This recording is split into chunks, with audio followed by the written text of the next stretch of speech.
y'all. How's it going? Welcome to Jammin' Java.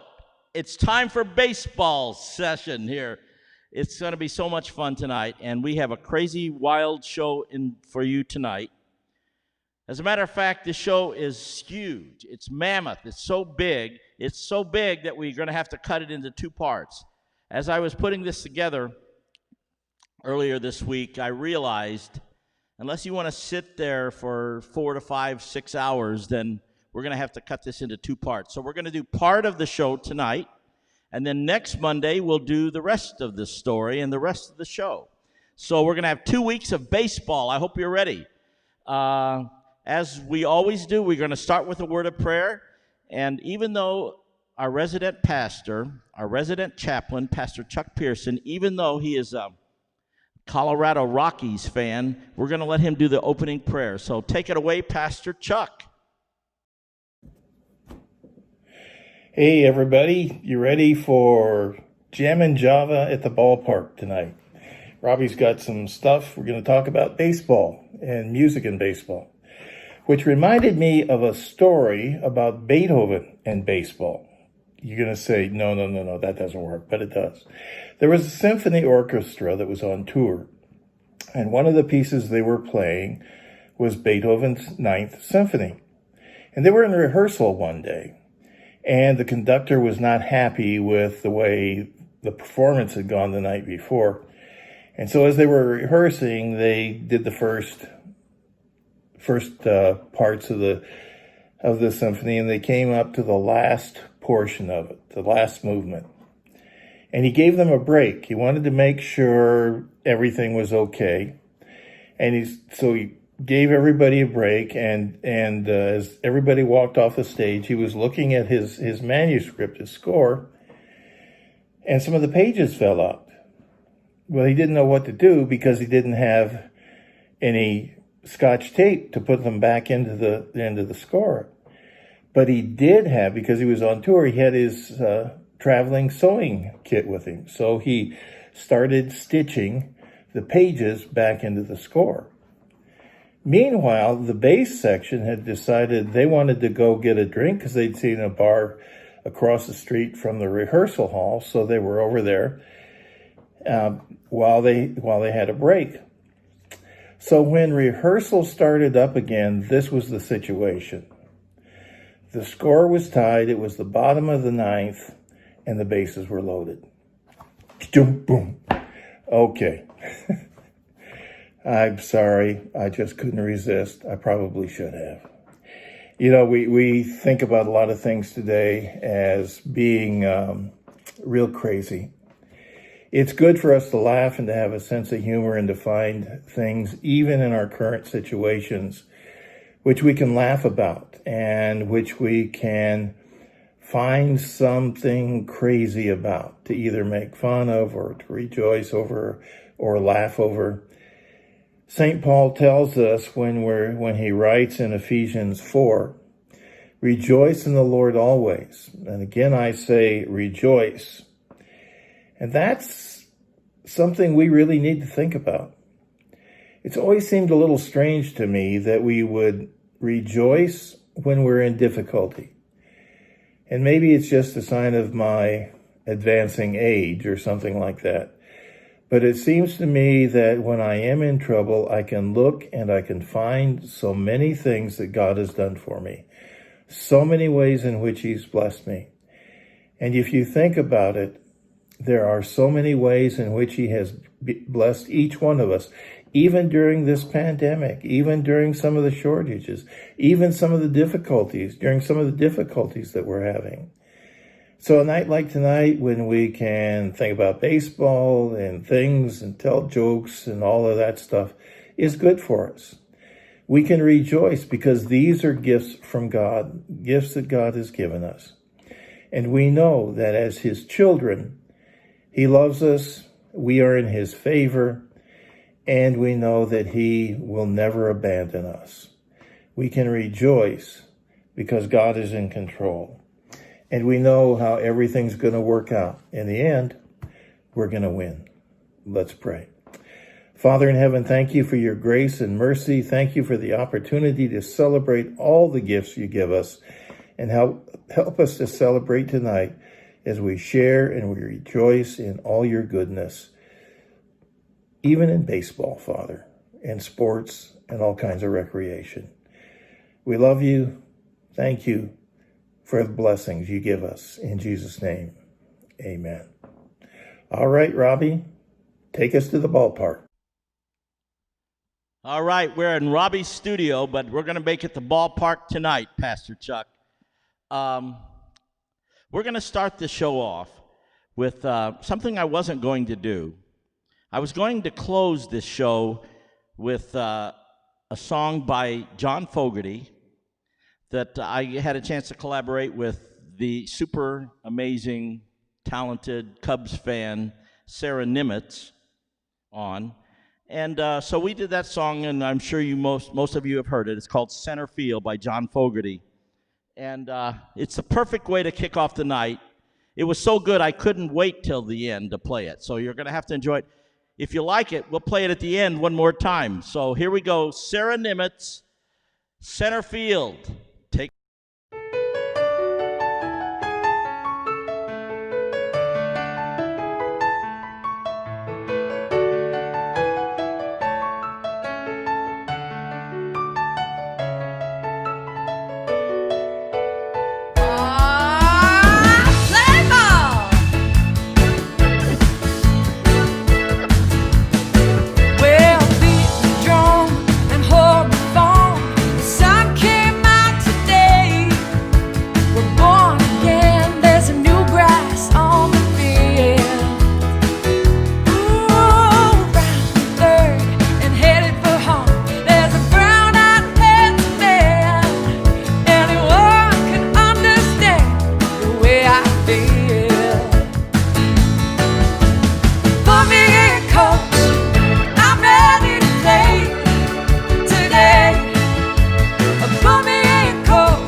Got a beat up glove, a homemade bat, a brand new pair of shoes.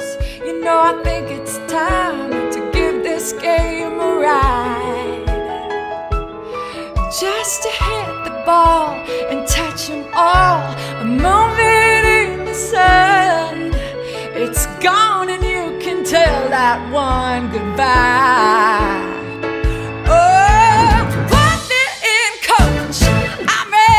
Play today. Put me in coach. I'm ready to play today. Look at me, I can be yours. Put me in coach. I'm ready to play today. Put me in coach. I'm ready to play.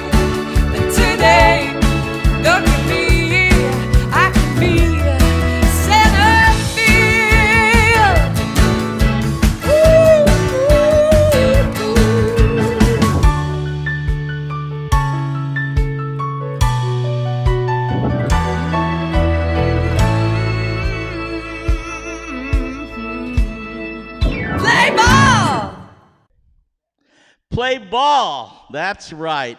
So what do you think out there? That Sarah Nimitz is something special. She really is something special. And that, of course, is hot off the presses. So this was the world premiere of that that performance and that video tonight. Oh, Sarah's watching us. All right, Sarah.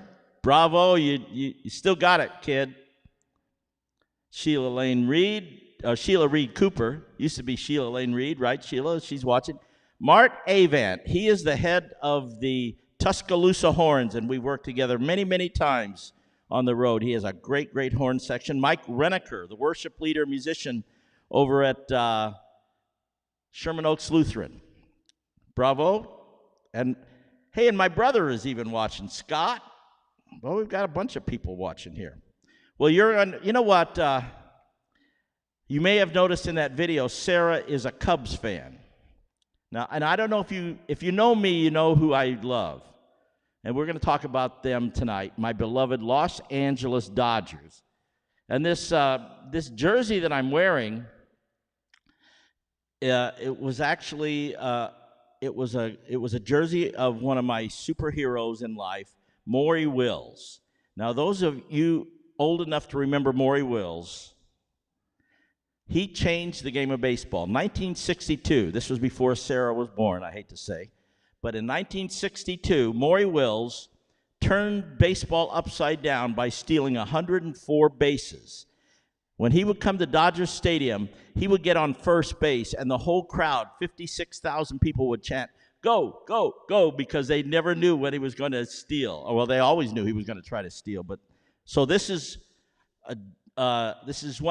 later when he was a coach, not a player. But number 30, Maury Wills, and if I can fashion the back here, it goes like this. Can you see Maury Wills there? So Maury Wills and the current Dodger manager,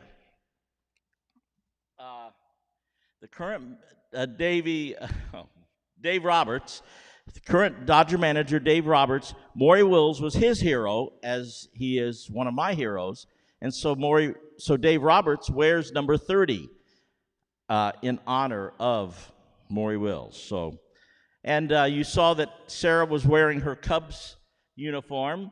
And I know we have a lot of Cardinals fans watching because back in my home area, Litchfield, Illinois, that's Cardinal country. Cardinal fans are great fans. And one of the great things about baseball, I'm not going to get partisan for a minute here. I'm going to say that it's so much fun to fly your colors, root your team on, and all that kind of stuff. And that's part of the fun about baseball. In my family, my kids and my grandkids, I have, as my son-in-law likes to say, I've brainwashed all of them. They all love the Dodgers, except for one black sheep, and we're not going to, his name is Jackson. He's a Giants name. Yeah, I'm not going to mention his name, but his name is Jackson. And he's a Giants fan. So we've got a lot in store tonight. The first up, I did an interview with my friend from New York, and his name is Paul Cartier. And Paul Cartier is the organist for the Yankees, and also the New York Islanders. And Paul Cartier is watching tonight, I think, right? I saw you here, Paul. Oh, yeah, Paul Cartier said, "Wow, this is great." Yeah, that Sarah Nimitz is great, isn't it? That just came in. She just finished that video about an hour ago. So we worked on the track yesterday. And by the way, just to clarify, whenever we work on all this stuff, it's absolutely virtual. I'll start a thing here, and then I'll send it over to her house, and she works on it. She sends it back to me. I send it back to her. And so we were never in the same room together. It's all a virtual kind of thing. Sheila Snyder. Hey, Robbie Robinson. Baseball in Philly is held up for a day or two. I heard about that, the Miami Marlins. That is so sad to me. But I'm going to move forward just for now. Paul Cartier. This is a fascinating interview with the organist for the New York Yankees. And, well, here it is. Hey, to all my Jammin' Java people out there, today is opening day for the baseball season, and I am so excited to introduce to you a friend of mine This guy is the longtime organist for the New York Yankees as well as the New York Islanders. He's a great, amazing musician, but even more so, this is a great man who gives back to his community. Please welcome Mr. Paul Cartier. Hi, everybody. How are you? This is so cool. And I love your house setup. Now that we were talking a little earlier, that's the same setup basically that you have at Yankee Stadium. Yes, it is. It allows me to practice here. And if I want to save settings, even though the Hammond's older, it still uses floppy disks, but I still have some. And then the Tyros uses USB drive. So if I want to do stuff here, I can then take it to the stadium and just upload it. Well, would you want to start this evening, this day off with, since it is opening day here, with what would you start this at the stadium? Well, at the stadium, we kept the tradition that Eddie Layton had. He was there for 37 years, and I came in behind him. And he always started his set out with New York, New York. So that's what we always start with. But I would think for opening day, we could do Take Me Out to the Ball Game. Let's hear it, brother.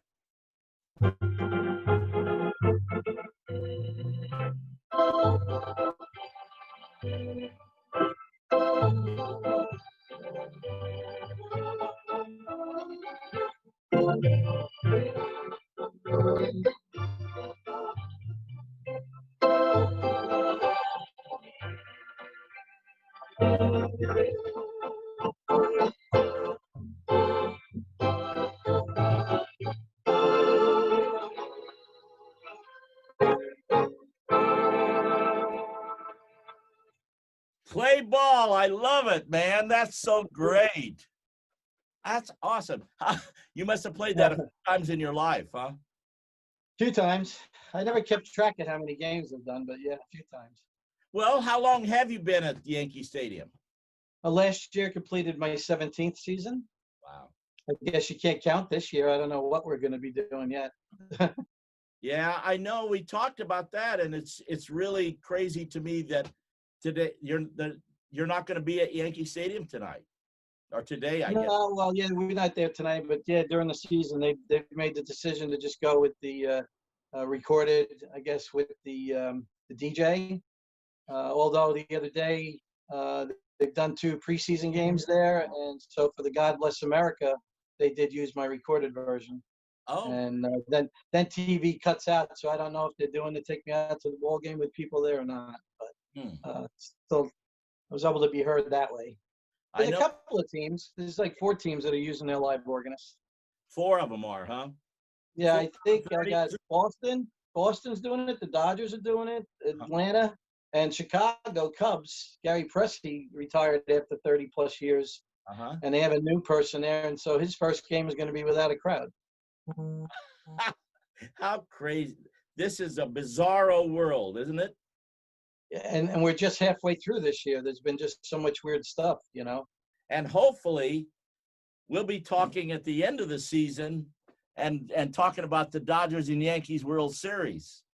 Yeah, we thought we were going to do that last year, right? I know what happened to those guys. Didn't follow our script. Nope. Such is baseball. They still have to play the game, don't they? It's correct. You know, that's what I tell people all the time. Any given day, anybody can beat anybody. Yeah, that's right. Well, let's talk about you. And, well, first of all, I have to thank you for last year, literally a year ago this week. Yep. You made a dream come true for me, and that was to play the organ at Yankee Stadium. Thank you for making that happen. That was tremendous. It was great to have you. That was a fun weekend too. You came out to the Frankie show. We hung out at Soundcheck, the show, and then the next day I came over and hung out with you, and it was what a great day. And then we finished it all off at Patsy's. Yeah, it was a great weekend. It was. You know, and yeah, just for me to even go to see the concert you were in, but then to meet Frankie Valli and see the behind the scenes stuff, that was just unbelievable. Isn't it crazy how things have changed in 1 year? Yeah, who would have ever thought? Who would Boy, have ever thought we'd see something like this? nothing like that. We're social distanced at least Yeah, 3,000 miles. yeah, a few thousand miles, that's for sure. And Yankees and Dodgers, and yeah, this is the rivalry. Forget Yeah. the Red Sox, forget the Giants, Yankees and Dodgers, yeah, all those World Series.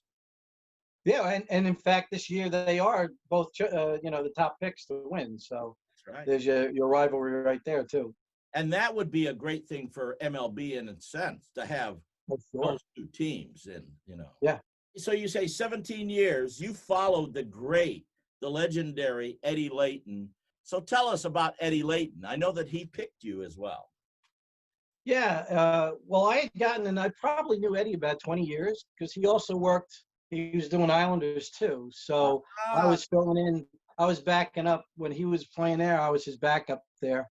Uh-huh. And the way this whole thing went, the guy who ran the Yankee scoreboard at the time, Michael Bonner. I knew him. He'd come and do some work in the off season for the Islanders, DJ or whatever, for game presentation. And he came up to me and he said, "Hey, we need to talk." And I said, "What about?" And he said, "Well, Layton retired." And I was like, "Me?" I have a full-time job. I was an air traffic controller.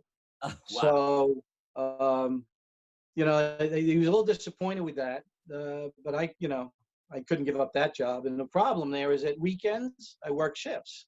Uh-huh. So, 7 to 3, 3 to 11. So what would happen, the 1 o'clock games would hit 2 shifts. So it wasn't like I could swap out shifts. Like during the week, if I was scheduled to work at 3 to 11, I'd get somebody to swap and work the day shift for me. So that was never an issue. But the weekends were the issue. So they came up back to me and said, "Can you do Monday to Friday?" And I was already kicking myself. I'm like, imagine that, Yankee Stadium. Turning down Yankee Stadium. Yeah, that's. Yeah. But, while it's a great gig, it was not going to really pay the bills, Right. And I got to tell you, the air traffic gig was a tremendous job and career. I loved it. Absolutely loved it. I'm only out because they throw you out at 56. So. So anyway, they asked if I'd do Monday to Friday, and that was doable. So I said, let's try it. And now, so for 17 years, I've been doing Monday to Friday. We have a great musician in Ed Alstrom, does Saturday, Sunday. So my brother, you followed the legendary Eddie Layton, who was the organist for, I don't know, probably since they invented the organ at Yankee Stadium. Tell us about Eddie. 37 years. Yeah. I think there was somebody for a short time before him, Toby Wright, but yeah, Eddie was there for 37 years. So needless to say, those are some pretty large shoes to fill. And he was very beloved. So Yes, he was. yeah, the story, and the very next day, my opening day was 2004, and there was a story in I guess it was the Daily News, and one of the bleacher creatures had not kind words to say about me. So Oh, really? Well, how do you follow? to be expected, So just got to do the best you can and hope it works out. But we were talking about where Eddie actually auditioned me. I said it was mid-February, very cold, snow on the field. We were outside. You really, even though he's in a booth, glass, you're still outside. So it was very cold. And basically, he just asked me to play a bunch of stuff like the anthems, Canadian and American anthem, and Happy Birthday, and the Yankees theme song, and some other things. And we got done, and he put his hand on my shoulder, and he looked at my boss, and he said, "This is the guy." Wow. So, that was unbelievable. And I'd known Eddie for about 20 years because he had done work with the Islanders. But I usually filled in for him, so I really didn't see him, and he never really saw me because I was there when he wasn't. But we knew of each other. We met a few times. And great guy, really loved what he did, really, pioneered this whole thing for a lot of us. And we're not talking new Yankee Stadium. We're talking old Yankee Stadium then. That's the old Yankee Stadium. We didn't move into the new one until 2009. And you're talking about the house that Ruth built. Yeah, I started 2004, so I did 5 years in the older stadium. Yeah. And was that a Hammond organ also? Yeah, it was a Hammond Colonnade. We did have to change it about, I think, 2007, because when we had it serviced before the start of each season, the service guy said that he really didn't have parts for it anymore. And you could hear the flutes starting to cut in and out. Yeah. So went to the boss, and he was a little, "You really need to change it?" And I said, "Oh, really? Well, your choice is You could change it now, or it could go out in the middle of a Mets or Red Sox series, and then what are we going to do? Right. So, Right. so they actually ended up auctioning off that organ, uh, Eddie's old organ, and it's now the guy who won the auction put it over in the Yogi Berra Museum over in New Jersey. By the way, I love the Yogi Berra Museum. I've been over there a number of times. It's an extraordinary place for anybody who ever gets close to New York. It's in Montclair, New Jersey, correct? Correct. Yeah. I didn't realize that organ was over there, though. I should have checked that out. Yeah, well, that's what I was told, and it supposedly, I guess, went in, 2007. That's when they auctioned it off. Awesome. So there are a lot of musicians, by the way, I should tell the people that you're a regular watcher of our Jammin' Java. So thank you for checking us out, my friend. It's fun to watch, and I get learning a lot, and the people you have on there are unbelievable, musicians, to listen to their background and how blessed so many of them are. It's just amazing. It's a crazy business. And one of the big blessings for me, having done this for as many years, is I've been able to create relationships with brilliant musicians all around the world, for that matter, like you, my friend. That's very humbling. Thank you. Well, you are in that, no question about it. You don't play, the Yankees don't settle for second best. I know that. Well, I still pinch myself that I do this, Unfortunately, my parents had already gone before I got this job, but I often think they must be looking down and saying, well, I guess those lessons paid off. Can you imagine? I'm sure they would be so thrilled. But I know that they're watching too. I do believe that. I believe that, so that certainly helps. All right, Paul Cartier. That's amazing stuff, Paul. And you are a super talented young man, if I might say. 61 years old, that's nothing. And 61 is and that's 61, that's a big year for the Yankees, isn't it? I remember 1961 for the Yankees. That's when Roger Maris broke Babe Ruth's record. So, and we're going to talk about Babe Ruth's home run record too in this next clip. The next clip that we're going to show you is, by the way, let me say this too about Paul Cartier. So, as I said, I was going to, somebody's calling in. Hold on, let's see. Let me see. Oh, what happened? No, call again. I'm ready to pick it up. So as I was doing this show, I started interviewing people, and I figured I would do 10 to 15 minutes with each person. Well, each person I talked to, we ended up talking about an hour. Now, here's that call again. Hello there, young lady. Hello.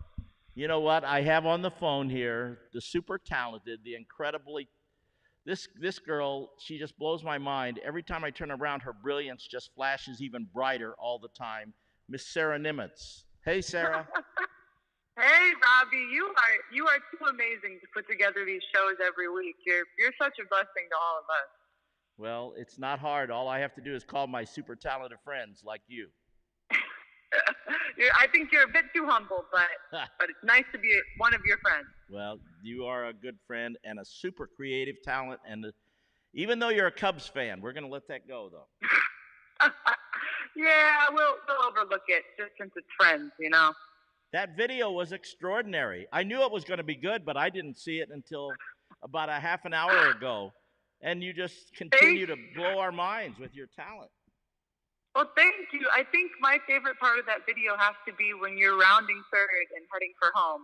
To see your little video skipping down the field brings me so much joy. Yeah, that's my dream.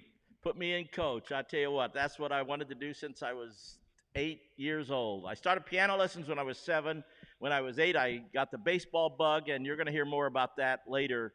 But I love baseball, and I love music, and I just love everything that you do. You are such an extraordinary talent, and God is using you in a big way, kid. Oh, well, thank you. I really do feel that he brought us together for a special reason, all those years ago at church. And it's been such a joy to get to make music with you all these years, whether it's in church or baseball related or whatever the case. I'm just happy to get to do this. So thank you. I'll definitely be sitting on my couch tonight watching the whole show and enjoying it. Yeah, it's just, and I started with this young lady. I don't know how old you were. I'm thinking you were a young teenager, maybe 13, 14, 15. So. Yeah, freshman in high school, maybe something like that. And I'll tell you about this girl, how incredible she was, even back then. I was the worship leader at Prince of Peace Church in Castaic, Prince of Peace Lutheran Church, and of course I'm touring periodically with Frankie Valli. And so when I'm out of town, I need somebody to come in and worship lead. Well, here is Sarah Nimitz. She's in high school or junior high even. I don't even know. And she goes up in front of the church, and she's the worship leader and leads worship for me. And it still blows my mind that you could do that at such a young age. Although we have a picture. I wonder, Joe, if you could. I have a picture. I'll show it to you later. But of you singing the national anthem in Chicago at the Cubs game when you were 9 years old. Yes, I was in Chicago at that time, from Chicago, and I'm back and forth wherever the gigs are, right? So I was back in Chicago at that point doing a show, and somehow the opportunity came up to sing the national anthem there at the Cubs game, and it was such an honor, and I was so young, it didn't even occur to me to be nervous. It was just a cool thing that I got to do. But I think now, doing that, I would definitely, I'm afraid I'd forget the words or something. I don't know. It's a huge task. If you forget the words, then you'd be in good company, because Frank Sinatra sang it at Dodger Stadium and forgot the words. Whew. Well, maybe that's what I've been missing in my career. I got to go mess up the words to become a jazz star. Have you sung the national anthem at other stadiums besides Chicago? I have, yeah. I've sung it here in LA for the Dodgers, and then down in San Diego for the Padres. Wow. All kind of within the ages of about 9 and 10. So it was my prepubescent stadium tour, I guess. Wow. Wow. I don't know. Well, it's time for you to do more of that. I know. I got to get back to it. Let's get this COVID over, and then I'm there. Maybe you can play Hammond. Yeah. Hey, I'll be there in a heartbeat. That's one of my dreams. I've never played at Dodger Stadium, but now I have a connection. We'll talk about that later too, and I know you know who that is. Well, it just seems wrong to me that hasn't happened. So I can't wait for that day. Well, in the context of talking about Paul Cartier, I will say this. The organist at Dodger Stadium, who his name is Dieter Ruhl, and he is really talented and very creative and very clever. And he took Nancy B. Heffley's place, and we're going to talk about Nancy B. Heffley too. And Nancy B. was there for 25 or 20-something years like that. And before that, a lady named Helen Dell. So Dodger Stadium, yeah, the Dodgers have kept their organist for a long time. So, but I do want quite a rich history. Yeah, no question. By the way, if you don't know about Sarah Nimitz, you can probably then you've been living under a rock, because how many followers do you have on Facebook? Or some kind of like a gazillion, right? There's millions of views, and then 100,000 subscribers on YouTube, 140, and then almost 100,000 on Facebook. Yeah, well, then you're not. But, then you're but pretty my real pride is my house plants. I've got an amazing collection of house plants, so Oh, really? I'm making it. No, I don't know. I'm always trying to deflect away from talking about myself. Well, and another thing I will tell the audience too, you not only are this brilliant singer, brilliant songwriter, brilliant producer, brilliant everything, you also, on all of these interviews that we've done, you did all of the pictures and all that, and put that all together, and it's just amazing what you did with all that. So thank you for doing that. It's been an education. Oh, thanks for asking. It's been an education in baseball this week, and then previously and soul history and rock and roll history. It's been great. And next week we're going to do another baseball show, so we're going to have to come up with a great song for next week. Yes, I'm excited to see what we put together. I'm sure if you're touching it, I'm sure it's going to be great. Well, thank you. Yeah, thank you. Thanks for letting me be a part of this. Let's all have a round of applause, digital applause for Robbie. Yay. Hey, that's what we need, just like in the baseball games. They have all that digital crowd noise. Yeah. The thing, digital crowd is going wild. Yeah, and then I guess we're going to have to, maybe we can even have some cardboard fans in the stands here. I think we should do that. Have a little cardboard audience. That's what we need to do. All right. Well, thanks so much, my friend. And well, thank you. And we're going to play that video one more time at the end. It's so good. So make sure, if you're watching the show now, you out there, and you haven't seen that video, if you missed it at the beginning of the show, make sure you watch it at the end. Or call your friends, tell your friends to come and watch this video. Thanks, Robbie. All right, we'll talk. Bye. All right, that's the super talented Sarah Nimitz. I'm afraid to even ask how old she is because it scares me how talented she is. And as I said, when she was a young teenager, she was subbing for me, leading worship at the church. I mean, it's just like crazy how good she is. So you heard Paul Cartier, and I want to say, just to be clear, next Monday we're going to have more of the same kind of stuff. It's not going to be the same, but it's going to be on some of these interviews, part 2 or part 3, whatever we end up doing tonight, and some other things too. And so we're going to move now to another facet of the baseball experience. Play-by-play broadcasters are a part of the fabric of this game, of course. And those of us in LA have been spoiled by Vin Scully for literally 67 years.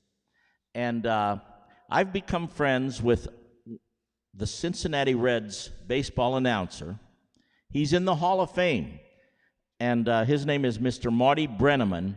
And so one time last year, I think it was, or the year before, I was listening to, whenever the Dodgers play the Reds, I like to listen to Marty's broadcasts because Marty is a friend, and so it's always fun to hear. So I'm listening to the Dodgers and the Reds broadcast, and I hear this. Well, here's what I heard. So we're going to play this clip. Here's Marty Brennaman. Take it away. We're Jim Couch, Marty Brennaman back at Dodger Stadium as the Reds send Duvall, Suarez, and Schebler up. Now the stretch and the pitch. And the foul ball back. I want to say hello to a good friend of mine, the musical director for Frankie Valli and the Four Seasons, Robbie Robertson, who is a huge baseball fan. His home is here in Los Angeles. He's currently on tour with Frankie Valli, but he is such a big baseball fan. If they've got a nighttime performance somewhere and there's a daytime baseball game, he's tuned in. And he's been listening to our broadcast throughout the course of the weekend, albeit a Dodger fan. That's understandable. So, Robbie, we appreciate your tuning us in. We hope your Dodgers go down in flames here on this Sunday afternoon before the Reds head on to San Diego. How did you make the acquaintance of Robbie? Well, as I said, he was a big baseball fan, and that's the way the relationship began. He got in touch with me one time years ago when we were out here playing the Dodgers, and a friendship began then, and there have been a couple of occasions, one special occasion a few years ago when Frankie Valli performed at Belterra, and Amanda and I went, and we actually played downtown. We saw him at Belterra, and then we saw him at Music Hall. And we went backstage after the performance and sat around and talked for about an hour. Wow. And Robbie was the one that set that all up, and as I say, it's amazing how this game of baseball will bring people together. And he has been a good friend for a lot of years, and has kind of a neat job. I've been a big Frankie Valli and the Four Seasons fans for 50 years, and to have been associated with Robbie, and a couple of times been around Frankie Valli, it's been kind of cool. What's cool is you meet people like this, and more often than not, you find out they're decent people, and then you meet some guys that are big time and have great names that are jerks. And that's not so hot. Well, the two you talked about today, three, it seemed like they're pretty good guys. They're sensational. In the time that we spent with Frankie Valli, he was more interested in talking Ohio politics. Really? A big John Kasich fan at the time. This was three years ago, maybe 2 years. No, I'd say 2 years ago. And very, very knowledgeable and staying up on what's going on in the political arena. It was really kind of cool. I'm here today, my friends, with one of the most celebrated, one of the most revered humans to ever walk down a street in Cincinnati, Ohio. This guy, he's in the Baseball Hall of Fame at Cooperstown. He's been the announcer for the Cincinnati Reds for 46 years, and this is going to be his first season in retirement. Please give a nice Jammin' Java welcome to Mr. Marty Brennaman. Hey, Marty, can you see me? Can you hear me? You're looking good, Robbie. You're looking good, man. Thank you. I see you got your old Brooklyn Dodger outfit on. I had, at least I didn't wear LA Dodgers. Thank you very much, Robbie. I appreciate the introduction. I've got to say that one of the great things about the job that I had for over 4.5 decades was the opportunity and the privilege of meeting a lot of people that became friends, and you certainly became one of them, and it all happened because of the great game of baseball. I think that we first met at Dodger Stadium. We became friends there. You came to Dodger Stadium typically with your Dodger jersey on. That's right. You and I crossed paths, and we've been friends ever since. And on top of that, your longtime relationship with Frankie Valli and the Four Seasons makes it even more special because there's no bigger fan in the world of Frankie and his group than I am. So I cherish our friendship. I'm thrilled to death to be on with you tonight. Well, thank you so much. I mean, you go way back with Frankie Valli, because I remember when we first met, you were telling me about the live album in 1981, I think it was. Yeah, one of the great albums I've got, and that was the quote-unquote reunion exactly. album. And the album was sensational. I know Bob Gaudio came back for that particular show that was staged in New Jersey. I've got a lot of his stuff. We have 2 jukeboxes in our house, both in the living room. And we have a lot of Frankie Valli and the Seasons on that jukebox. So yeah, I've been a big fan since I first heard Frankie and the original Four Seasons singing back in the 60s. I was a fan from day one, and the interest and the fan support from me personally has never diminished over all these years. Back in the day when we actually played concerts in front of people, we came out. Yeah, we were at the great arena between Cincinnati and Dayton, and you guys were up there, and my wife and I came, and I've never seen a show that he puts on that wasn't a good show, and that night was no exception. I think I've seen him, 6 times in person.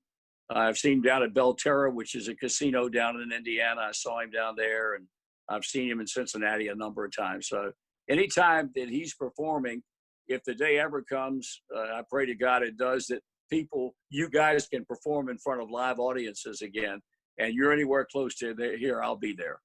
Fantastic. Well, now let me get to your beginnings. You had one of the most amazing beginnings as a broadcaster for the Reds that anybody could even dream of, let alone script it for a Hollywood movie. In the first inning of your first game, you make one of the most historic calls in the history of baseball, Hank Aaron tying Babe Ruth's home run record. Tell us about how that went.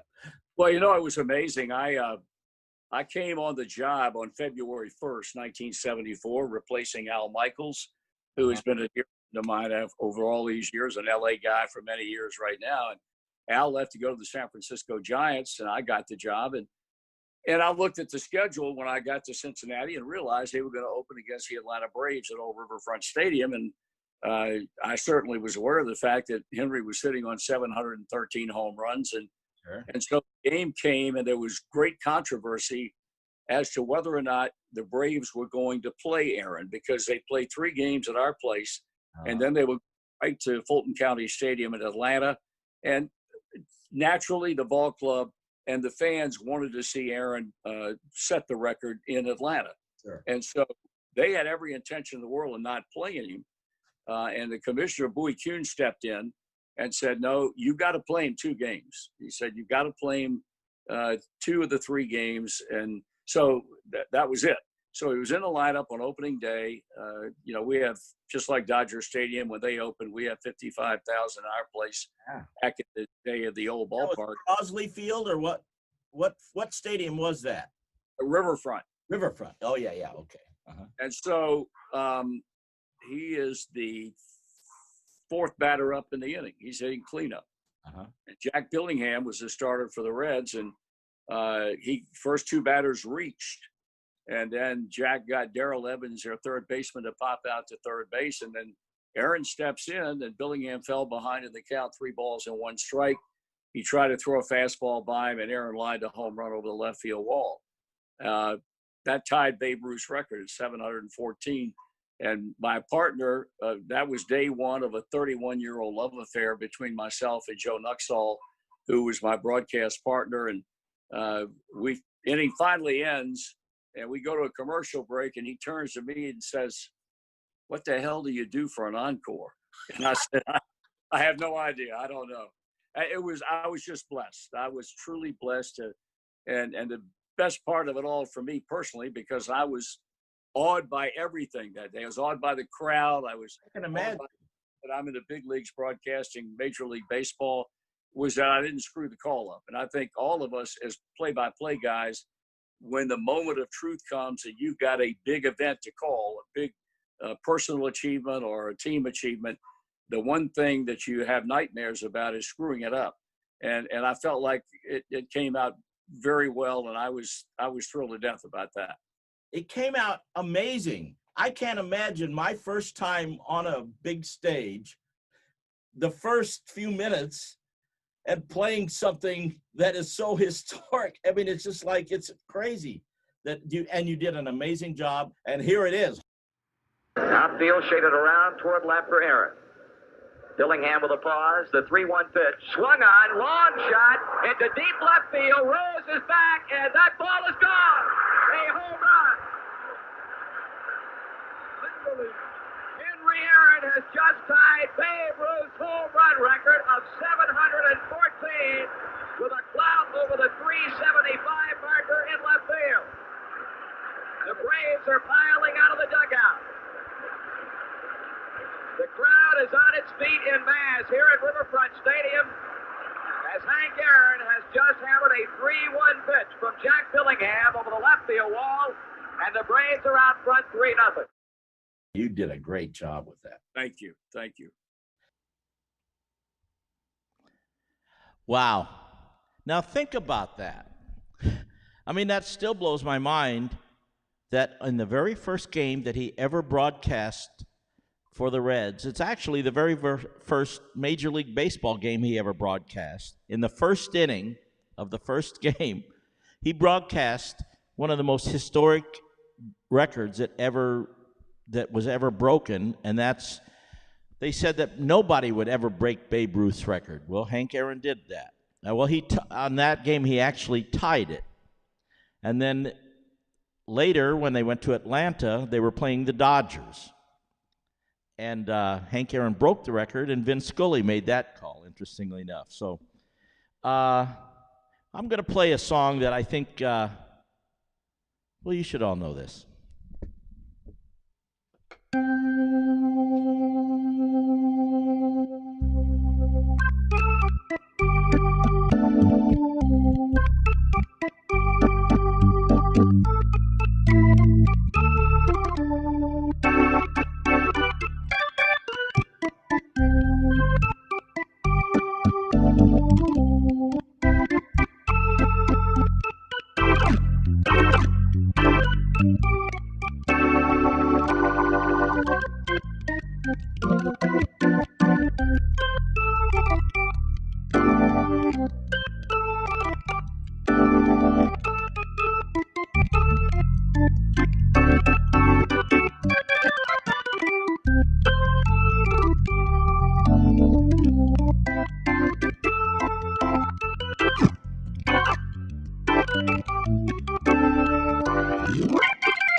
Play ball.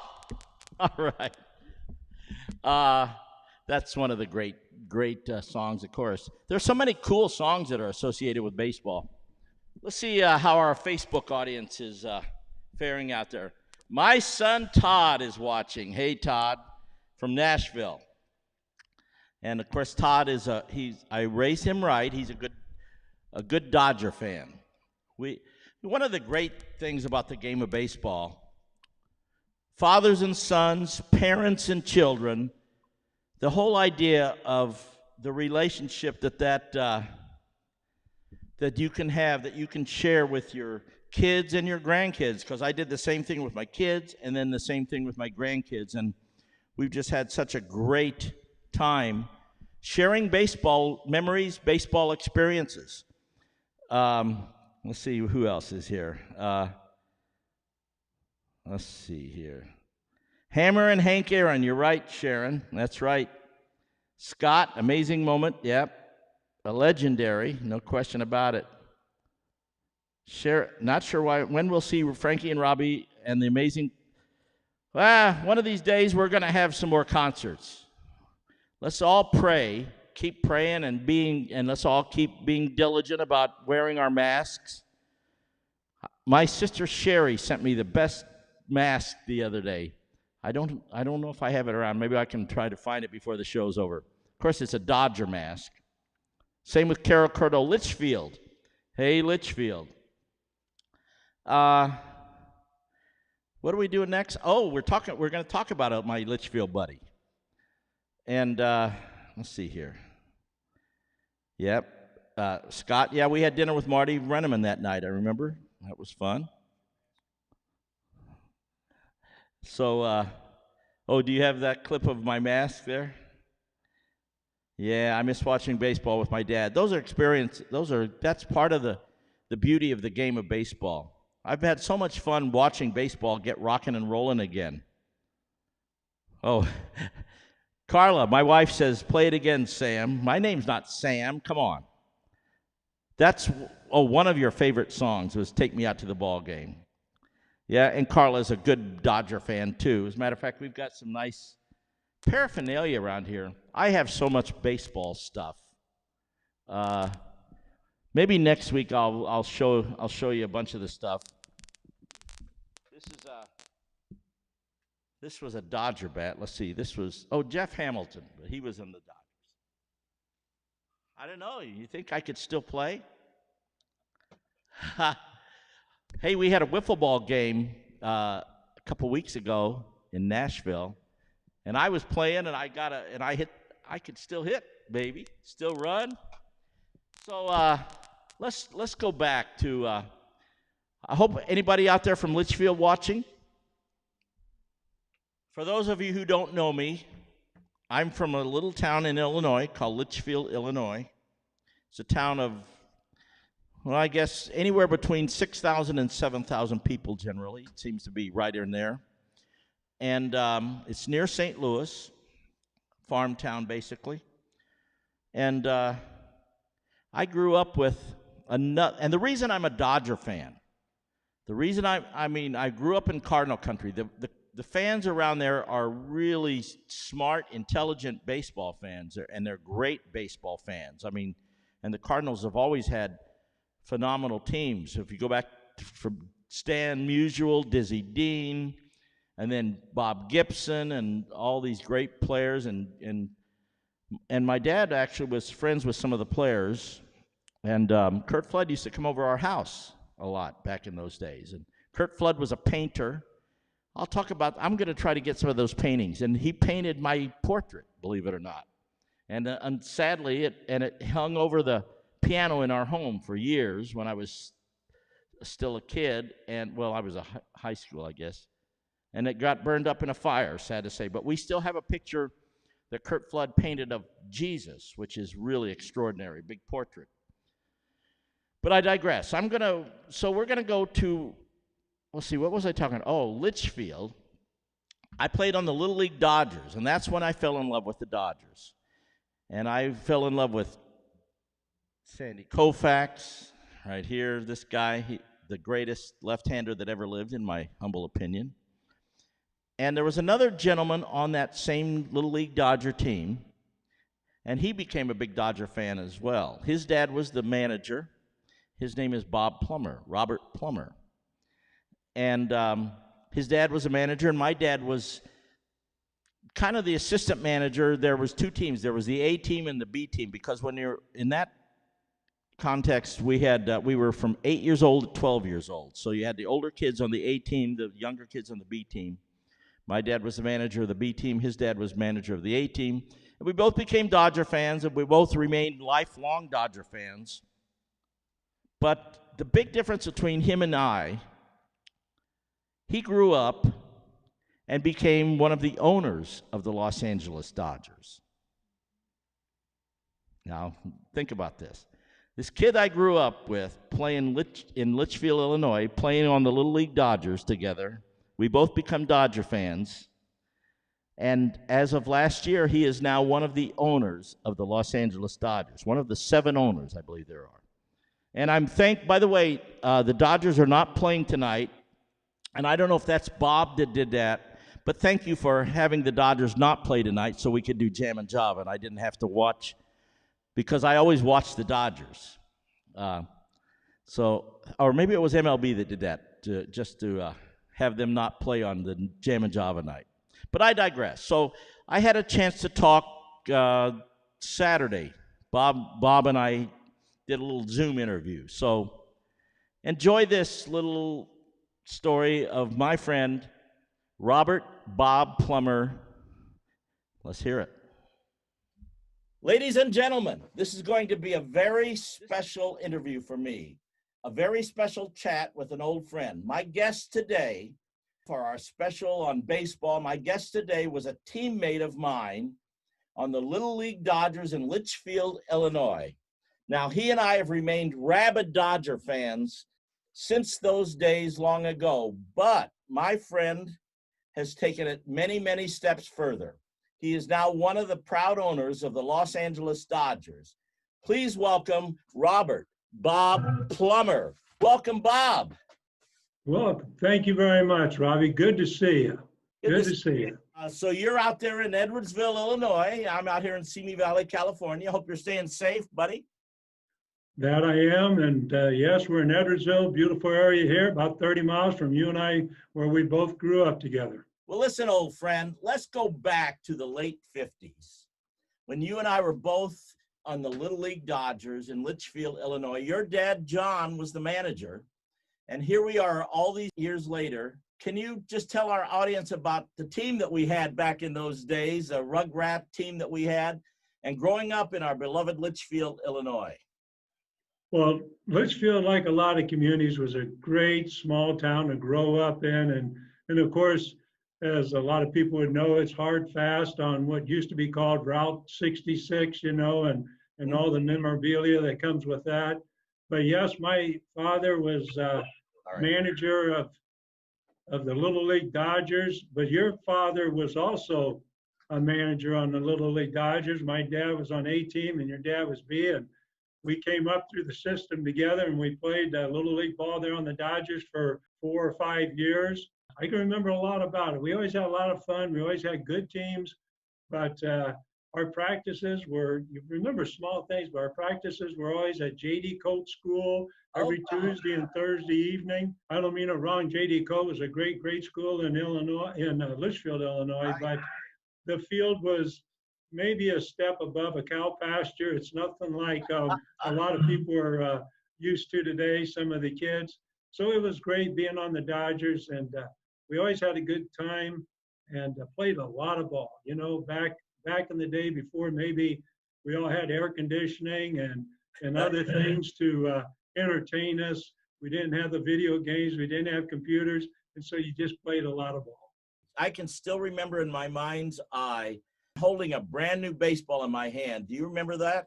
I do remember that. And then past that, you know, we would have new solid bats to play with, because all the bats that I had growing up, you know, we would, somebody would break them, and you'd hang around the ball diamond when the older guys were playing, American Legion or 3M, somebody would break a bat, you'd grab it, you'd take it home, put a little nail or two in it, tape it up with electrical tape or black tape back then, and you had a bat. But then you'd get new baseballs, like you said, and you'd get a new bat to hit with. It was pretty amazing.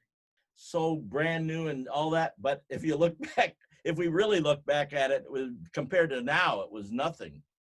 No, I agree.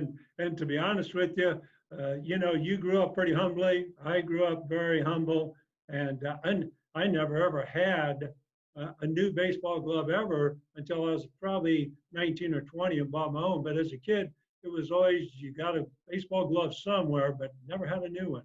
It's just how you did it. So to have new baseballs and new baseball bats, and then to have a new glove was just amazing. It's just amazing. As we talked about, your dad, John Plummer, was the manager of the Dodgers, and my dad, Max Robinson, was, as you say, the manager of the B team. So basically like an assistant manager to your dad, or coach, if you would. Absolutely. And like your father, he would coach like the 8, 9, or 10-year-olds, and my dad would coach the 10, 11, or 12s, and there's that transition in there. But between the time we were like 7 years old to 12 years old, we played on the Little League Dodgers, and they both worked together and were good friends, so it all worked out. No different than a lot of parents do today with their children. And then, but we were on that team, like you said, for all those years. It wasn't like every year we were going to a new team. I think that helped to cement our infatuation, our passion, our love affair with the Dodgers. Absolutely. And, you know, back then they didn't have the traveling teams like a lot of youth sports has today, which is good. But our traveling team was getting on a bike, putting a baseball bat across the handles, hang a glove on the handlebars, and ride across town and play anybody else that would pick up a game that day or that night. It was always, that was our traveling teams. And as we got a little older and played school ball, of course, and American Legion, then you traveled. But today, my son was involved and my grandsons are involved in a lot of traveling teams, and it's just, it's a different world. It is a different world, no doubt about it. But I love those memories of those times of us growing up back in, because Litchfield was a great town to grow up in. It was. I mean, I even go back to Litchfield, have a lumber yard in Litchfield even today, still just live 30 or 35 miles away. But Saturday nights, my wife and I will go to the Ariston in Litchfield. We'll go back or we'll visit people. You know, 3-4 times every month, I'll go back to Litchfield, and it was a great town, still lives. And so in the surrounding towns around it, Hillsborough, Gillespie, Carlinville, Mount Olive, Staunton, those are all good, solid American communities. Absolutely. And there is something to be said about growing up in a small town or living in a small town. I mean, I'm in the music business. I don't think I could have survived in Litchfield. And you, of course, have branched out. And so you're in a business now that you had to expand out as well. We have been blessed. As I said earlier, I know you grew up pretty humble, and we sure did. But I'll tell you that I was teaching high school and coaching 3 sports there, and my wife was teaching at that time also. I had an opportunity to buy a closed lumber yard in Staunton, Illinois. I scraped together $5,000 to buy this lumber yard and spend it the first week on a load of lumber. And the rest is, we've been blessed. God's been more than good to me. And we've been just really, really blessed to be where we are in life. Just like you, it just takes a lot of hard work, stick-to-itness, and just stay at it every day. But if you love what you do, you never work a day in your life, right? That's what they say, and I love what I do. I come in every morning at 4:30 or so, and my wife will tell you that I'll work even into the nights, and I still do, and I enjoy it. And just like you, traveling and on the road and flying and playing, and it takes a lot of energy and a lot of effort, but man, we love it.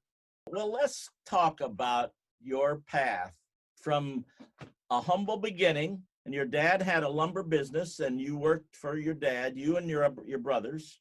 And from there, the path to finally becoming an owner of the Los Angeles Dodgers. As you say, you start out on a humble beginning. As a matter of fact, I've heard you mention it. And so if you don't mind me saying, you guys didn't even have indoor plumbing when you were a kid. Is that right? That is correct. I'll tell you that my mom and dad, they were the best parents. I had the best parents in the world. Yes. And my mom had a 6th grade education, and my father had an 8th grade education. Wow. And they came up during the Depression. There's no doubt about it. My dad had a small lumber yard, and I own the piece of property today that was on. Wow. But you did mention the plumbing. I'll be honest with you. I graduated from college, was very fortunate, played a little bit of ball and did okay in college. But when I graduated in the 70s from college, we still had an outhouse. We did not have indoor plumbing. Wow. So then you're a guy in a small town. Tell us the rise then of RP Lumber, because now how many stores do you have now? We have 71 lumber yards and some manufacturing plants. And then we have fortunately been blessed to evolve into some other things. We're in hotel business, we're in shopping center business, we're in Class A office buildings. So we've been really very, very blessed. My dad's lumberyard was a small lumberyard. We didn't even have a forklift. When I was growing up, there was 6 or 7 lumberyards in Litchfield, Illinois, and it's almost like a corner grocery store type thing. And it was on a lot and a half, and we lived there. So there was always work to do, and my dad made sure we always worked. And we had a family of 5 people, and it worked out. I'm sure your dad and your mother both helped to foster the work ethic that you have. I don't know if I ever said to you, Robbie, but my dad, I can remember being a child. He'd slap the wall at 5 o'clock in the morning, and if you weren't up and out of bed by about 5:01, he thought the world had come to an end. Maybe once in a while we did too. So we got out of bed pretty early, and there was always plenty to do. Wow. Well, there's nothing like developing a work ethic, because that's what it takes. If you're going to succeed in any level in life, you got to roll up your sleeves. I agree with you, and we try to instill that in an awful lot of people, and definitely your children. I've always enjoyed selling, and I always tell a lot of our employees, if you can sell, you can do just about anything in life. And just like you, growing up, I sold burpee seeds door to door. I made pot odors, sold them door to door. I had lemonade stands, had 5 paper routes, all that kind of stuff. Always something to make a few dollars. Because I was a paper boy for Litchfield News Herald. You were probably as well, huh? I was. Litchfield News Herald and the Springfield Journal and the Chicago newspaper. And I distribute a lot of those. So it's kind of interesting. When we delivered newspapers, you'd have a newspaper bag. I always took 2, because as I'm delivering newspapers, I'd stop and pick up any soda bottle in the ditches, because back then, if you cleaned them up and took them back to the store, you got 2 cents for them. So I'd deliver papers out of one bag and pick up soda bottles in the other bag and bring them back and cash them into the store. I love it. You were a multitasking entrepreneur even way back then. I probably just was a poor, dumb old country boy and didn't know anything better, Well, I think the dumb old country boy has done pretty good. I've been blessed. Amen, you have. And of course, like I said, no success comes without hard work, determination, tenacity, and all that stuff. And a lot of support. I don't mean to go off on this. Yeah. Man, we have tremendous employees. We have tremendous customer base of all different types, whether it's in construction or just people using our hotels or that. We've had tremendous support from our banker friends that have helped us along the line. because our industry's like anything else. There's always ups and downs. And boy, everybody's in a down right now with this pandemic, without any doubt, as we well know, what the fan base, Dodgers or any other team, what we're all confronted with, can't be at a stadium. So there's a lot of things, and it always changes everybody's fortune and causes a lot of misfortune for people. But we've had great employees, great relationships with bankers, great suppliers, and couldn't ask for anything better. Oh, yeah. So how fascinating was that? That's the American dream. This guy grows up, poor kid in a small town, and grows up to end up being one of the owners of the Los Angeles Dodgers. He's a super fan, and of course now he's more than a fan. You enjoying this baseball show so far? This might have to become the regular thing. Let's see if I'm wondering what kind of fans we have. I know that I've seen on here we have somebody from Japan watching us, somebody from Germany watching us, from Brazil watching us, Argentina, of course, New York, and Litchfield, Illinois, Mount Olive, of course, I see here, and let's see who else we got. Cleveland. Where else? Philadelphia. Yeah, so this is Barry. Barry Rogan's watching. Hey, Barry. Sarah Nimitz, of course.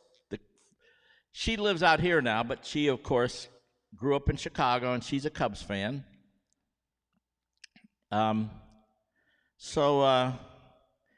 see. We're giving you a cross-section. One of the things that I wanted to have fun with tonight was to give you some perspectives of a cross-section of the world of baseball.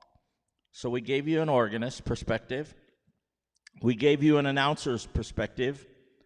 We gave you an owner's perspective. And next, we're going to give you a player's perspective. And this is not just any player, but this is a player whose name is a household name. As a matter of fact, and I say it in the interview, but I'll say it again, this is pretty amazing. This guy's name is brought up more than any other name of any player during the baseball season. And you'll hear about that. His name is Tommy John. And no, he's not, it has nothing to do with the underwear for you. He was a great baseball player for 26 seasons. And in my mind, he should be in the Hall of Fame. Every year, it's like he's almost there. So if anybody's watching who is a member of the Hall of Fame voting committee, it's time for Tommy John to be in there. But he was a great Dodger pitcher, a great Yankee pitcher, and anybody who knows baseball knows Tommy John. So here is part one of my interview with Tommy John. Take it away. My guest today is a great baseball player. He pitched for 26 seasons in the big leagues. He pitched for my beloved Dodgers, and he pitched against the Dodgers. The stats on the back of his baseball card are absolutely stellar.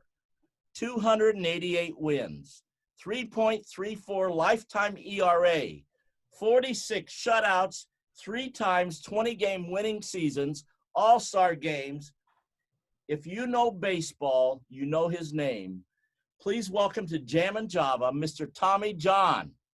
Welcome, Tommy. That was my name when I pitched, Jammin' Java. Well, that's my name. Yeah, look at that. Maury Wills. Yes. You've lightened up a lot. Yeah. All righty. Yeah, this actually was one of his uniforms from spring training later when he was coaching. Oh, okay. All right. One of my big heroes, too. That's before your time, though. I pitched against him. Did you? No way. 63 was my first year in the big leagues. That's right. Oh, I forget.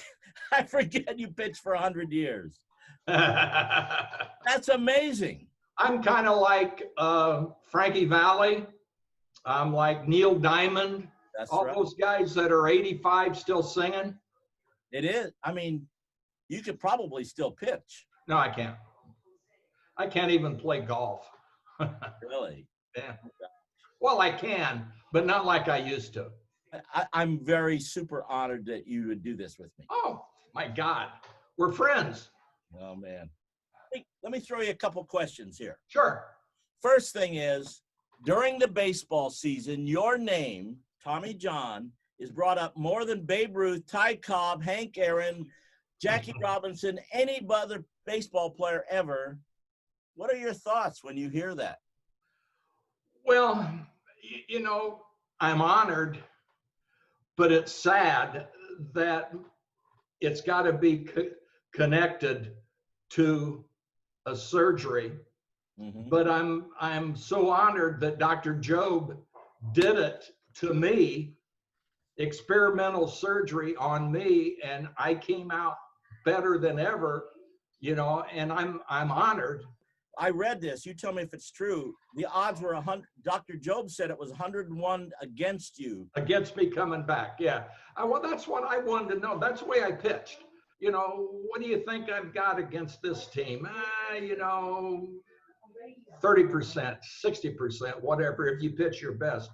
So I asked him, what do you think I've got my odds of coming back? Don't count on it. Get a job. Wow. And have something to fall back on. He said it's 100 to 1. Wow. But I'm sure part of what he was factoring in, or was not factoring in, was your tenacity, because you worked your tail off when you to come back, didn't you? Well, that's Hey, my comment to him. My comment to him was, if you do your job, I will more than do my job to come back. And I said, Dr. Job, if it takes 1 year, it's 1 year. If it takes 2, it's 2. If it takes 3, it's 3. If it takes 4, I'm done. Wow. But I said, I'll work as hard as, because he told me one time, orthopedic surgeries are about 60% patient, 40% doctor. Is that right? Yeah. So I said, you do your job and I'll do my 60, 65%, whatever it is. Yeah. My friend, you have had an incredible career.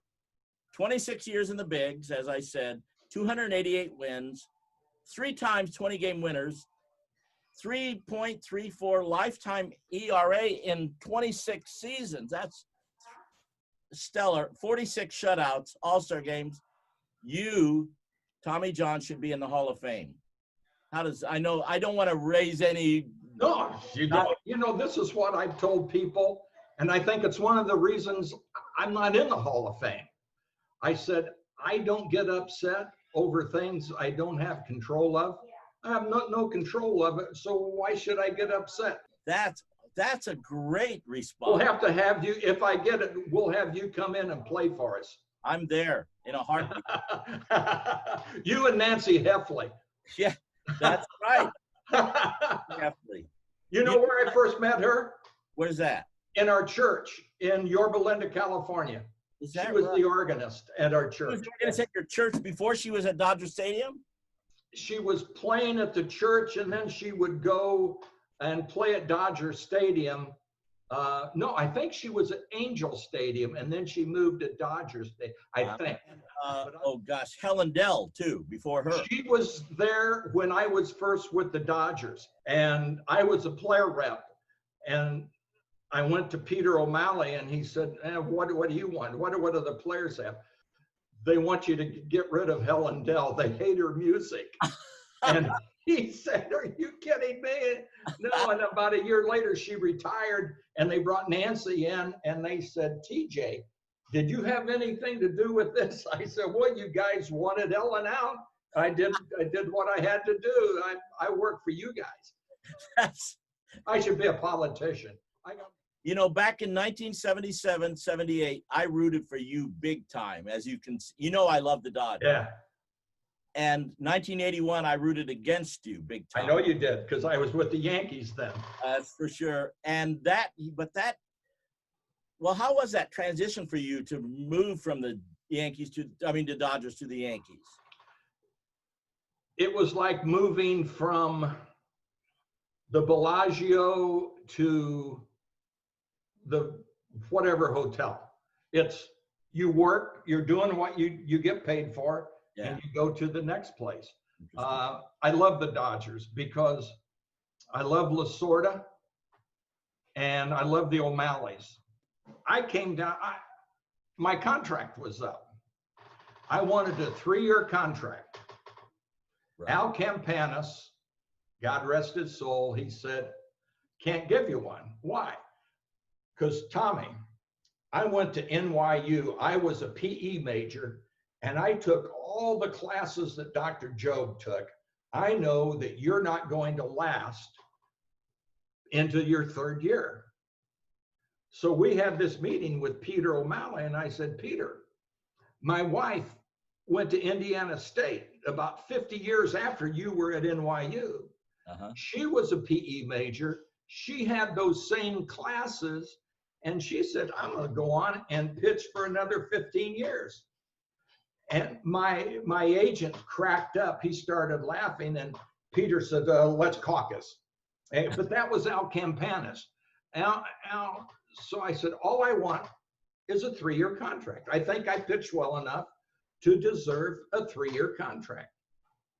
The night before free agency, my agent called me and he said, you got your 3-year contract, but you got to go before the press and apologize to all the Dodger fans for what you put them through. Huh? I said, I didn't put them through anything. And he said, no, that's what it is. What do you want me to tell Campanis? I said, tell Campanis. He said, I knew you'd say that. Yeah. He said, so he told Campanis, and, but I should never have left the Dodgers if Al was a negotiator, but he tried to do what he did with all these guys back in the 50s, sure. 40s, 50s, early 60s. It doesn't work that way anymore, Al. All right, Tommy John, how cool was that? So he was talking about Vin Scully, or was he talking about Vin Scully? No, he's later and he does an interview. By the way, next Monday, more baseball stuff. I have more interviews with all of these gentlemen, and I have more other stuff. One of my buddies who's going to be on next Monday, who's not on tonight, is my friend from the New York Yankees, Ray Negron. And Ray is he's like a brother. As a matter of fact, I just did an interview a couple hours ago for a New York sports show that he hosts. So Vin Scully, let me talk about Vin Scully. The greatest of all time. You can rarely say that about anybody, but Vin Scully, across the board, they all say Vin Scully is the greatest baseball announcer of all time. He was the Dodgers announcer for 67 years. 67 years. And he's been such an inspiring gentleman to me. I wrote a song called Vinny that was inspired totally by him. For those of you who were regulars at Jam and Java back when we did Jam and Java with live people in the audience, you've heard this song because I've been playing it for a couple years. Vin's last game a couple years ago, his closing tribute to the fans at the game after the game was over, his closing commentary was this. This is Vin Scully's, what he said to the fan base at the end of his last game after 67 years of being the best that ever lived. May God give you for every storm a rainbow, for every tear a smile, for every care a promise, and a blessing in each trial. For every problem life sends, a faithful friend to share. For every sigh a sweet song, and an answer for each prayer. So this music is inspired by the great Vin Scully. It's my tribute to him, and it's called Vinny. Put this microphone over here.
That's great. So that's my tribute to Vin Scully. Unfortunately, it looks like my buddy Sandy Koufax fell off here. He took a hit on that. He was a little dancing too much here on the rockin'. My organ was rocking a little too much here, this Hammond organ. By the way, if you notice, I don't know if we even mentioned it in the interview, when Paul Cartier, and rightfully so, Yankee Stadium has that mighty Hammond organ there at Yankee Stadium. So there is no better organ than the Hammond organ, but I digress. So I think we're gonna go. Let me see what's next in our stuff. Got the Robbie Responds. Yankee Stadium. Oh, yes, do that. Okay, great. Talking about Paul Cartier. So last year, Ray Negron, my buddy, who you're going to hear from next week, and my new friend from then, I didn't know him until last year, Paul Cartier, they invited me via Facebook to play at Yankee Stadium. And last year at Jammin' Java, we play at my church, at Trinity Lutheran Church, where I'm the minister of music. And every Monday night, we would have Jam and Java. And Jam and Java consisted of a bunch of my different friends. Every week was a new musical adventure. And I did a response to them in Yankee Stadium last year from Jam and Java, with the Jam and Java audience there. So this was my response. So set this up. Paul Cartier and Ray Negron invited me to play the organ at Yankee Stadium. And here was my response to them. And it goes something like this. Hello, my friends, Paul and Ray. I'm here at my Jam and Java Monday night with all my Jam and Java friends right here. Yeah. So Robbie Robinson here, music director for Frankie Valli and the Four Seasons. I'm a proud Hammond artist, and I'm a lover of all things Dodger Blue, of course. I bleed Dodger Blue, you can probably see. I'm excited to accept your invitation to come and play the organ at Yankee Stadium. It may go something like this.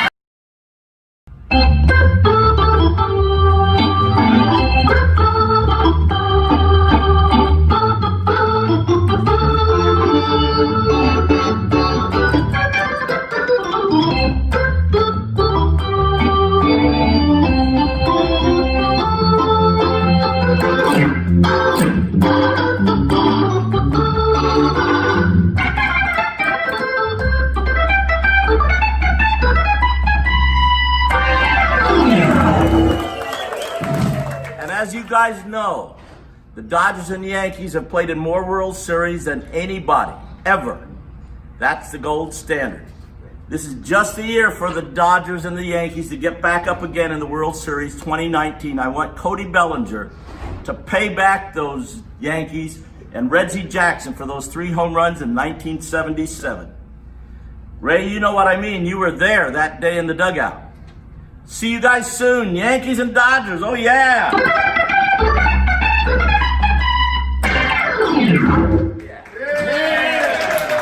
Go Dodgers.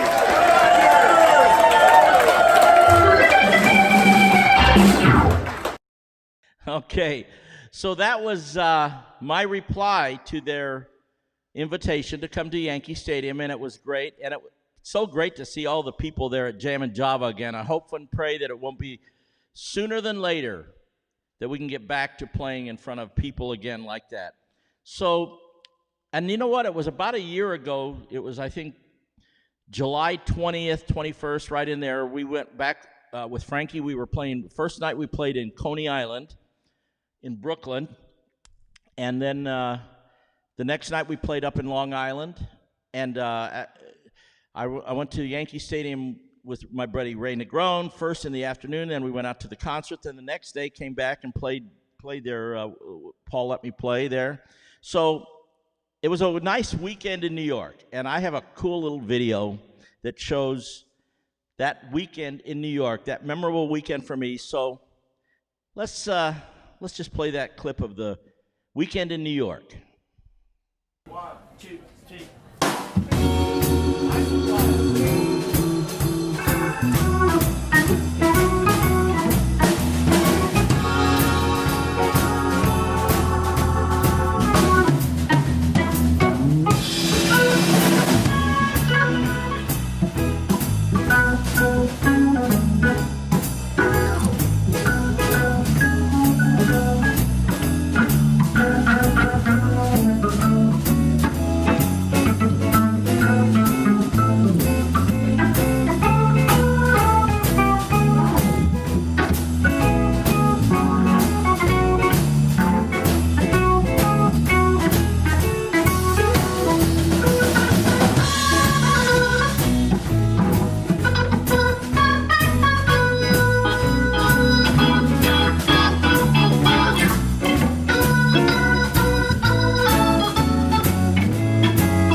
You know, that was a memorable weekend for me, and it was so much fun.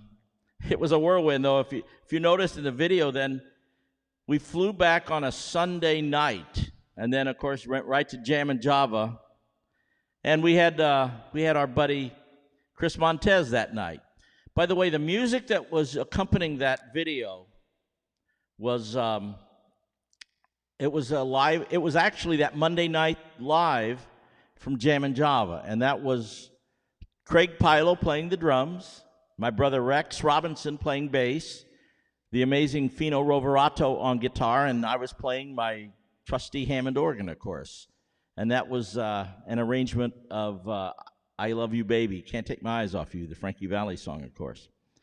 Larry LaFata, hey, buddy. And Joy Johnson says your phone is sending hearts and you're not even touching it. Oh, wow, that's pretty amazing. Scott Robinson, yes, living the dream. That was a dream weekend, that's for sure. Hal Smith from Springfield, Illinois. Hello, Hal. Yeah, Sandy Koufax was rocking up to the Vinny song and he fell over. You know, Sandy Koufax. Oh, I could go on and on about Sandy. But we have more fodder here, more to play for you. So I have more talking with Marty Brennaman. By the way, again, next Monday we have more all new stuff. So make sure you check back in. Next Monday is going to be more Take Me Out to the Ball Game. So let's go to another part 2 of the interview with Marty Brennaman. Here it is.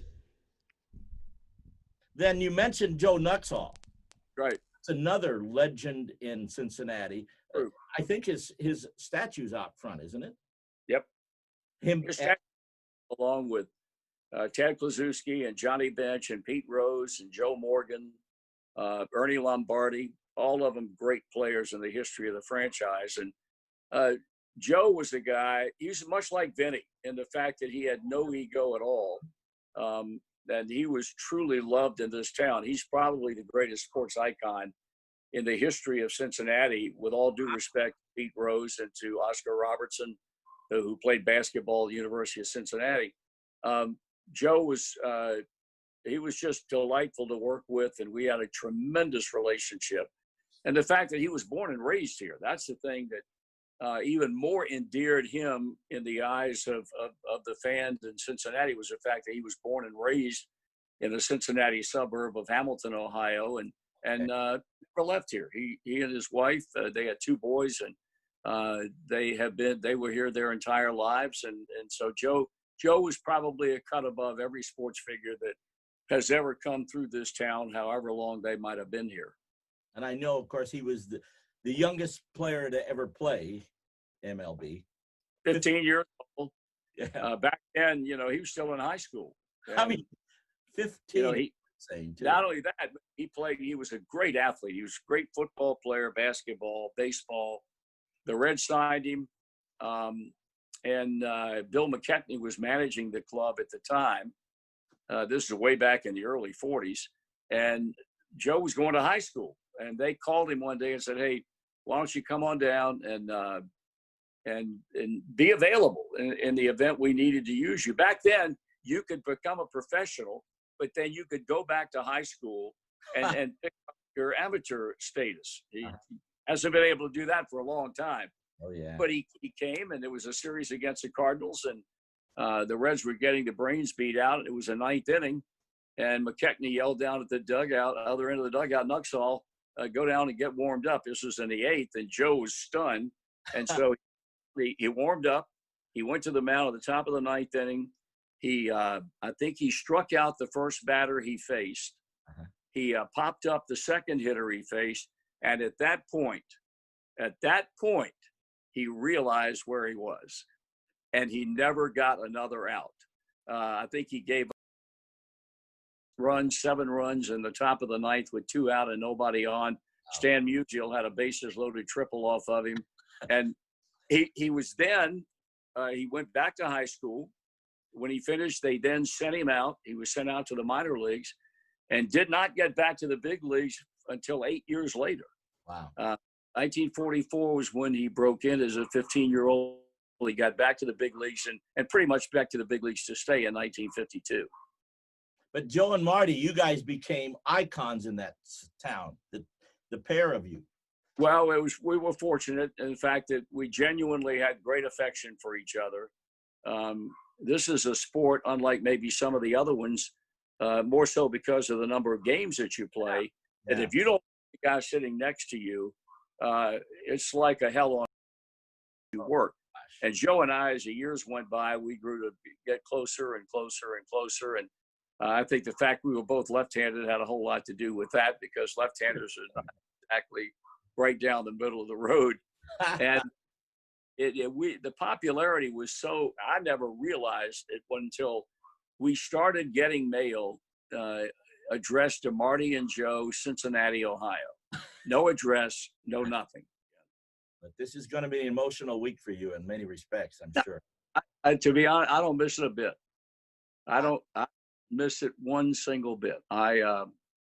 We went to spring training for about 3 weeks, and Amanda and I'd sit in the stands, and fans inevitably would recognize me, and we'd go down, and they'd come down and say, "Boy, I bet you wish you were still in that radio booth." And my answer was, on the contrary, no. And I said, I'll tell you what I can do now for the first time in the last 47 years that I've never been able to do before. And they said, "What's that?" I said, "I can get up and leave anytime I want to."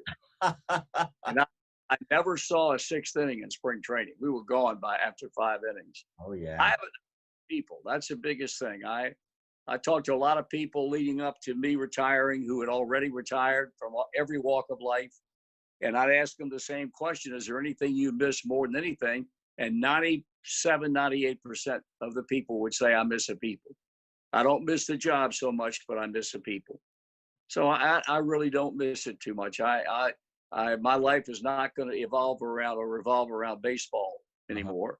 If I'm home, then I'll watch the game, but I'm not going to change any social schedule I have just so I can stay home and watch a ball game. Right. Good with it. I'm at peace, just like Vinny and I talked a number of times about it. And he feels the same way. I mean, if this were a normal year, he would show up very rarely at Dodger Stadium. And he would show up after the game started, and he would leave before the game ended. And he told me, he said, you got a whole new world opening up to you. He said, and if you all stay as busy as I think you're going to, he said, you're not going to miss it very much. And he's so far, he's been right. I want to ask you about Vinny. I mean, you're friends with Vinny, and in Los Angeles, Vinny is as revered as you are in Cincinnati. Yeah. Tell me about Vinny from your perspective. Well, he's, to me, the term GOAT has become popular in recent years, and people who are among the uninitiated, it means the greatest of all time, GOAT. And the thing that most amazed me about all the years that I came to know him was the fact that every day, inevitably, somebody is going to say to him, "You're the greatest baseball announcer of all time." And it's never affected him. He is so without ego. It just amazed me the first time I ever met him. I said to myself back in '74, and he sought me out to welcome me to the club, and wow, couldn't have been more wonderful. And I thought, this guy can't be this nice. That's impossible. You got to have ego as big as the city of Los Angeles, because everybody constantly tells you how great you are. Not a semblance of ego. He to me, he's just a special person. And at times I would ask him for advice. One of the great stories of all time was he asked me one day, we were at Dodger Stadium about, 15 years ago, and we're just chatting. And he said, "How many games do you take off?" And I said, "I don't take any games off." I said, "The only games I get off are when the Reds have an off day." He said, in typical Scully fashion, you don't labor under the delusion that they can't play unless you're there, do you? And I said, "No." He said, "Well, let me give you a piece of advice." He said, "If you want to hang around a long time," he said, "you're getting to an age right now where you ought to start thinking about taking time off." Wow. And it was the best piece of advice anybody gave me, because it's that next season, I started taking days off, and the club was gracious enough to let me do that. And next to the last year I worked, I probably took off 30, 35 games. Wow. And I think the older you get, the more mentally tired you get, more than physically tired. And I would really get mentally tired in September. But when I started taking those days off, like Vinny recommended, I was fine with it. So he's been a very important guy in my life and in my profession. And I'd go to war with anybody who said someone else was the best baseball announcer of all time. Yeah. It's not true. No. My wife and I went to a speaking engagement that he did a couple of years ago. He did because he rarely does that stuff, but we went. I know it. And there must have been 2,000, 2,500 people in the audience. And I've never been in a room where one man was as revered. Well, again, it has so much to do with his personality and the way he treats people. Yeah. He's gracious to people. He has the greatest command of the English language of any broadcaster I've ever been around. The poet laureate of baseball, I think. Without any question. And the greatest storyteller in the history of baseball play-by-play. He could tell wonderful stories and interspersed it with the play-by-play. He never missed a thing. And crazy. I was just amazed at how talented the guy was. And, he was so great in baseball that it overshadowed the work that he did in every other sport that he did on a network basis, whether it be NFL football or it be golf, which he did for a number of years, PGA Golf Tour. Everything he did was masterful. And there will never be another Vin Scully, I can promise you that. Well, one of the songs I'm going to play tonight is a song that I wrote called Vinny that was inspired totally by Vin Scully, Well, again, that's the kind of tribute that people bestowed upon him. And at the same time, he's a rather reclusive guy. Yeah. Once he retired as voice of the Dodgers, you hear very little about him. Yeah. And that's the way he wants it. Has nothing to do with not liking people. It's just the nature of the man. And, I hope he lives to be 300 years old and healthy. And I have tremendous affection for him. There's no question about that. You and the rest of the world, of course, Marty, have that affection for the great Vin Scully. And we miss him, of course. But I'm going to do a song that I'm so happy to see in the last few years that they brought back to baseball games. Typically, they do it in the seventh inning. Most baseball stadiums are doing this now. And it's a song that was written by the great Irving Berlin. And it's a song that is actually a prayer. It's a prayer to ask for God to bless this amazing country that we live in. And so I'm going to do my version of God Bless America. I don't know what my version is yet, candidly, but we're going to find it out. This is one of those musical explorations, musical adventures. But I like to take a song and just kind of see how the Spirit leads. And it's one of the great songs. So let's think of this as not a song, but as a prayer. And I pray that you would pray along with me, that God would bless this great nation that we live in.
Get those pan and zoom and tilt rigs from church. When I get them in, I'll bring those over here. We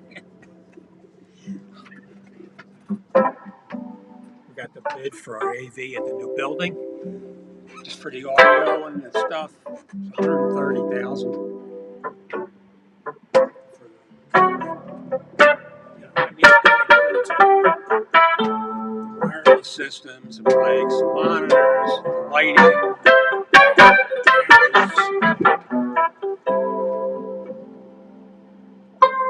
Seems like the comments have stopped.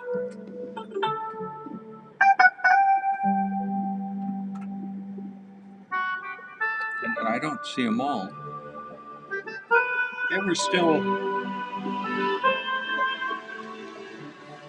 Get out the tissues. That was the last one. Yeah. I'm seeing them now.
God bless America, and may he continue to bless this nation. May we continue to look to him and to follow his lead and to let him guide us and lead us. We are so blessed to live in this country that we live in. Sometimes we don't realize how blessed we are. And of course, baseball is the greatest game that ever invented by man, and it's America's pastime still in my heart and prayerfully in yours. And it's been a great night to just explore the ball field, to take me out to the ball game, to put me in coach and all that kind of stuff. So thank you for joining us. Thanks to all our Facebook followers. And if you have any ideas for next week, we're going to play 2. That's Ernie Banks. Let's play 2. We're going to play our second one next Monday. We're going to come back to more baseball stuff, and I've got some really exciting surprises for you next Monday. And thanks again. We're going to take it out with a reprise of that amazing version of the world premiere of Sarah Nimitz. Oh, Paul Cartier. Thank you, Paul Cartier. Thank you. And thank you, Sarah. Thanks to Joe Barsulia as well. Joe, you're doing a great job tonight. You're getting all kinds of kudos here. Bravo, brother. So, with no further ado, we'll see you next Monday. We're here. Tell your friends and come back and see us next Monday, 7 o'clock California time. But one more time, this is so good. Let's take it out with Put Me in Coach, center field. Take it away.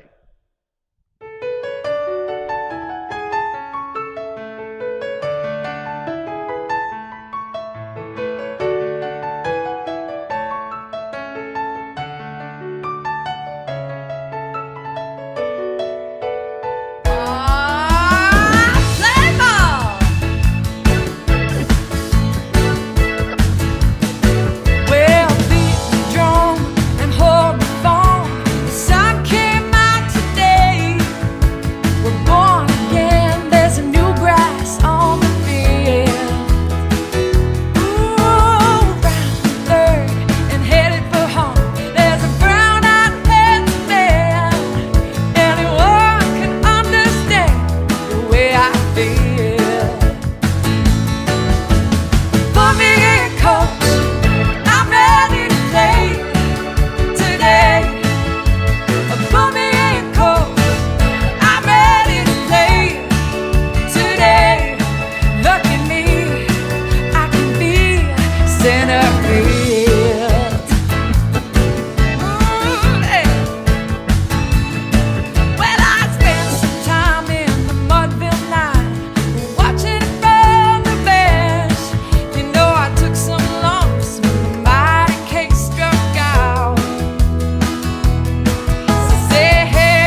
up glove, a homemade bat, a brand new pair of shoes.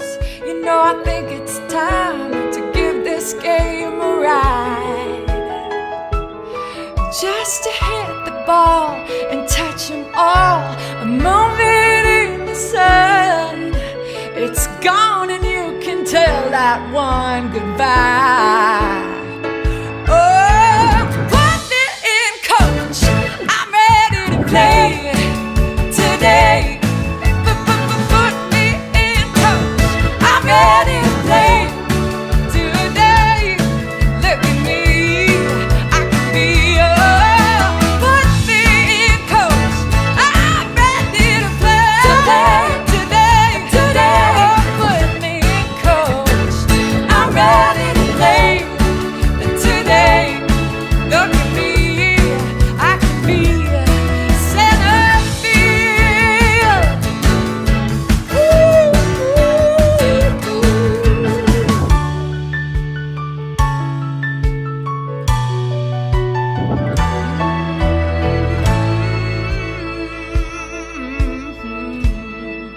Play ball!